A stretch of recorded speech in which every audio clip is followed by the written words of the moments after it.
Un peu plus d'un an après sa reprise par Allandia Industries, Carbone Savoie réunissait ses troupes pour fêter les 120 ans de son site historique de Notre-Dame de Briançon sur la commune de l'Alléchère.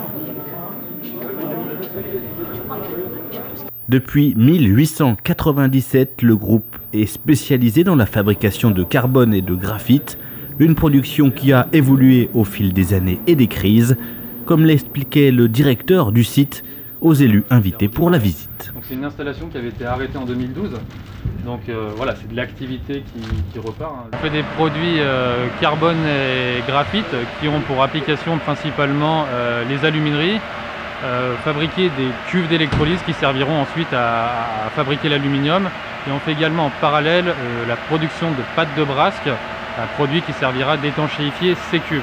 On s'est également positionné sur le marché des spécialités, un nouveau marché que l'on est en train de pénétrer depuis l'année dernière. Depuis 2016, l'entreprise a ainsi vu progresser son chiffre d'affaires de 30% en retrouvant un équilibre d'exploitation pour la première fois depuis 6 ans, une dynamique qui a demandé l'investissement de tous, actionnaires, équipe de direction et salariés. Je crois qu'on ait la chance que l'ensemble des salariés se rendent compte de la nécessité de s'engager tous ensemble dans un projet de redressement.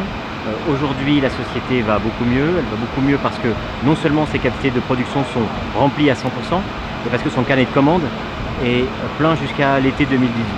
Et pour voir plus loin, pour adapter ses outils de production et réouvrir un atelier fermé depuis 2010, l'entreprise a prévu quelques 24 millions d'euros d'investissement d'ici à la fin 2019. L'objectif, c'est de trouver les moyens d'autofinancer nos investissements. Aujourd'hui, on investit énormément en utilisant l'argent investi par l'actionnaire. L'objectif, c'est que l'exploitation de l'entreprise, c'est-à-dire la marge bénéficiaire qu'elle génère, soit en capacité de financer ses investissements demain.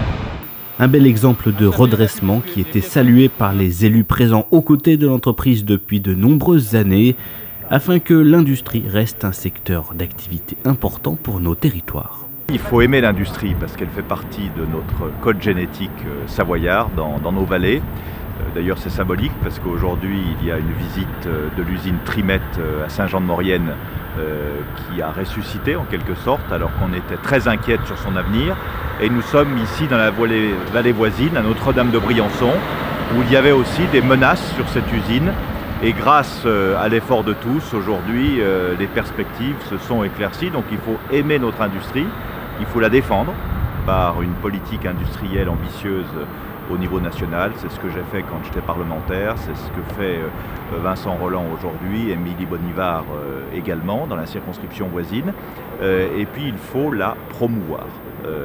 L'industrie n'appartient pas au passé, c'est un investissement d'avenir pour notre pays et je crois que c'est ça le grand message d'aujourd'hui.